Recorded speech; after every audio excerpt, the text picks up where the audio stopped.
what is the most favorite? What is the favorite gift you've ever been given? Well, it should be a fairly easy question to answer until you try to answer it. I mean, we were in a group setting, and it was a leadership group, and that question got asked, and you know what?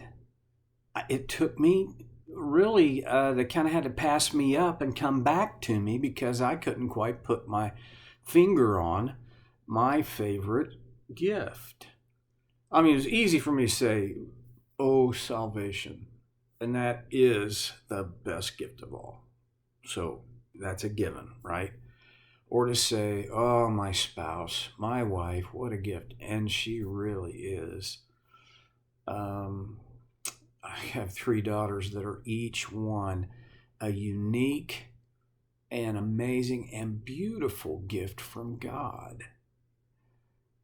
But they weren't birthday gifts or Christmas gifts or Father's Day gifts. Or I guess my favorite gift that I ever got was when my wife and daughters gave me what is called a season pass to the U.S. Open in Tulsa. And what that means is you have a pass to go to all the Monday, Tuesday, Wednesday practice rounds where the players are conversant and loose and laughing and joking. And it's an up close and personal look at them. And then the Thursday, Friday, Saturday, Sunday, 4 days of the tournament. And if there was a playoff on Sunday in the U.S. Open, it's an 18-hole playoff, you could go to that. I love golf. I enjoy watching golf on TV, and I know a lot of people think that's the most boring thing there ever was, but I love it, and boy, do I love being on the course and watching these guys in person. Their skill and their ability is it's just amazing to me. Okay, well, what was your favorite gift? Everybody, just pause and think about it, because this whole gift thing, it applies over into lots of different areas. A gift that God gave me is I can sing and play the guitar, and those were at first, I think, and maybe they still are, and I'm just not seeing it right, but those were natural abilities. Music has always not been very hard for me, except for the piano. And honestly, part of what made piano so hard for me is that you had to practice it. I didn't do very well on that. But some people believe there's a big distinction between your natural gifts and your spiritual gifts. I don't know. The Bible doesn't say very much about natural gifts, especially in the New Testament. It says a good bit about spiritual gifts, and you can find that in a couple of places. First is in Romans chapter 12. Paul writes about some specific gifts that God has given people. And then in the book of 1 Corinthians chapter 12, again, there's a fairly extensive list of gifts that have been given. A few of those are pretty obviously, in my opinion, I don't know how this could be a natural gift, like the gift of healing. I do, you know what, now that I say that, have you ever been to a doctor who he was really good? Part of that is he was diligent, or she was diligent in their training. Another part of it is they have an aptitude, a propensity to be able to pick up this stuff. But I think there really may be doctors, nurses, doctors of various kinds who have been gifted by God. And part of that gifting is to be able to be an agent of healing.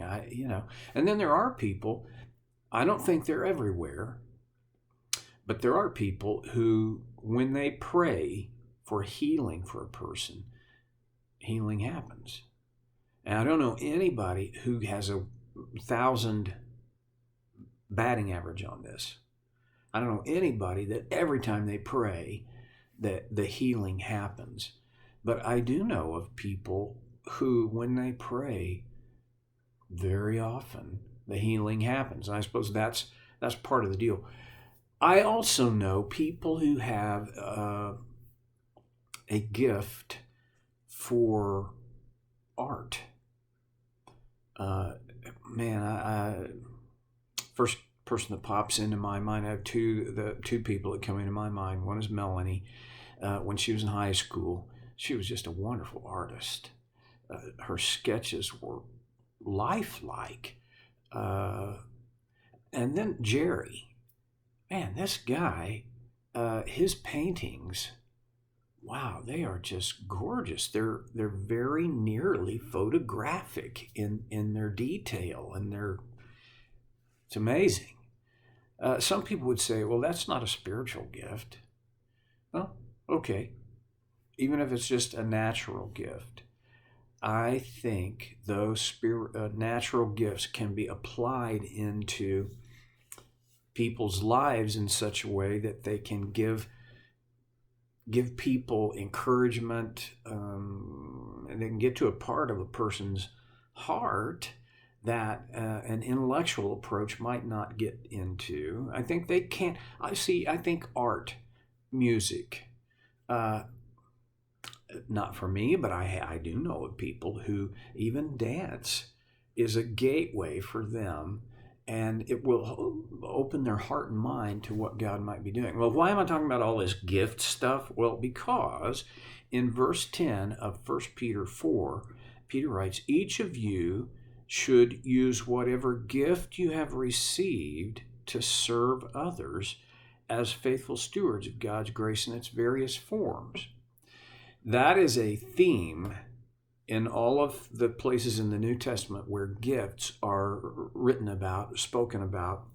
When Paul writes about it in both Romans and 1 Corinthians, the objective, the reason, the purpose for these gifts being given is so that the body, the church, can be built up and people can be helped, encouraged, drawn to Christ. The point of a spiritual gift is to point people to the giver. When the gift becomes more important than the giver, there's a problem, a big problem. And usually, if it doesn't start here, it ends up in pride and hubris. And nothing that I know of destroys God's witness in the world like pride. Nothing defeats the purpose of those gifts which were given by Him more than pride. Can I be thankful and can I feel fulfilled in pride in that sense when I use my gifts and something good happens? Of course you can. That's not the pride I'm talking about. The pride I'm talking about is pride that says, hey, well, yeah, look what I did. Yeah, nailed it. You're on thin ice if you're out there. Peter says, each of you should use whatever gift you have received. Let's start there. That is a subtle, I guess, indication that everybody has a gift. You think of the dumbest person you know, I bet you they have a gift. Now, you may have to work a little harder to discover it than I had to work to see Melanie and Jerry's gift. But everybody has a gift. Everybody is good at something.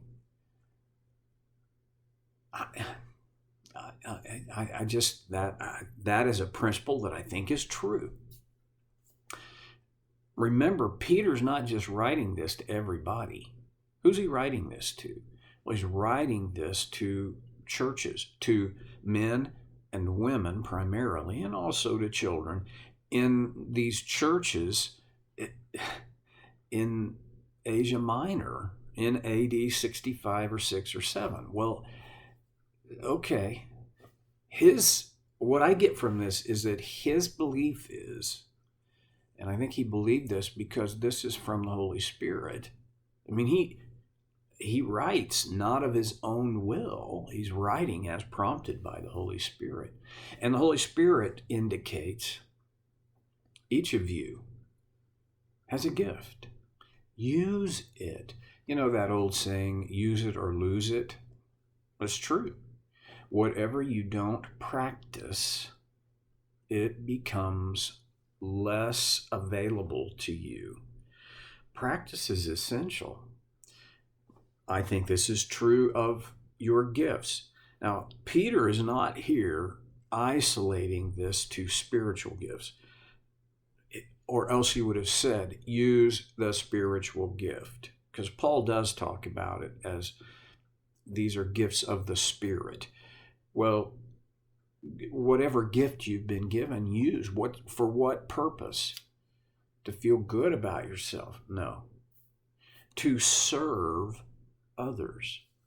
How can your gift, first of all, drop back? What are you really good at?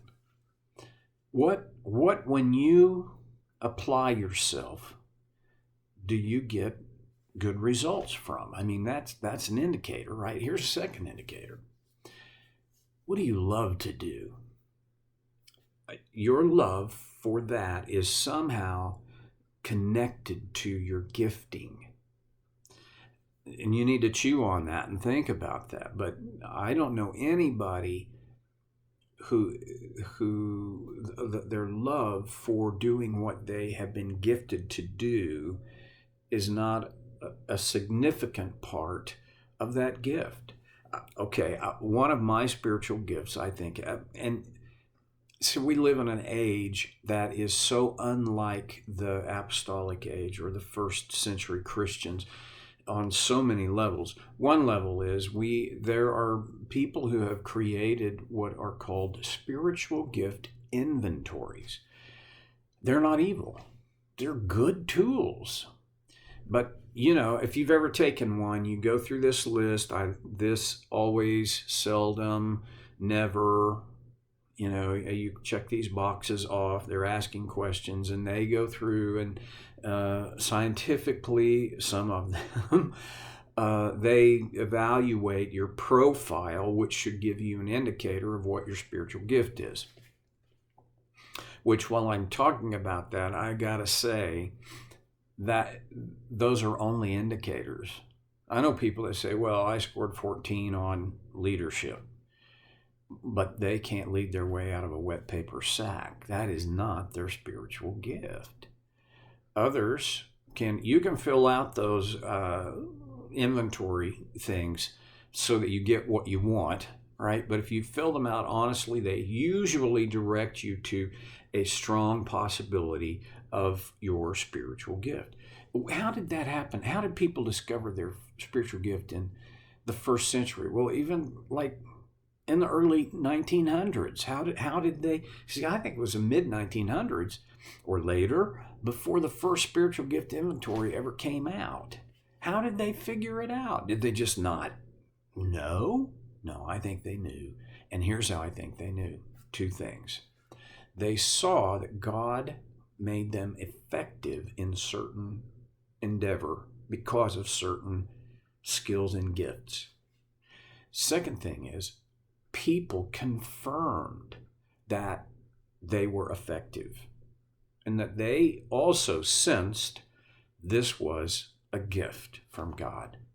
So when you look into the mirror of your life, what do you sense that would be your gift on that basis? And then what do people tell you? Now, I'm not just talking about people who flatter you. I'm talking about people who you know well enough and who are wise enough to give you the truth. That's my challenge. What is your gift? If you want to go through the list of the spiritual gifts in Romans 12 and 1 Corinthians 12, start there. However, I don't think it's wrong to just start with what I've said. What are you good at? What works for you? Before you do that, a simple prayer. God, throw light on this. Show me what my gifts are. And then next time we're going to talk about what do you do with those. I hope I get to talk to you and we get to connect this way next time on Soul Care with Stevie Boy.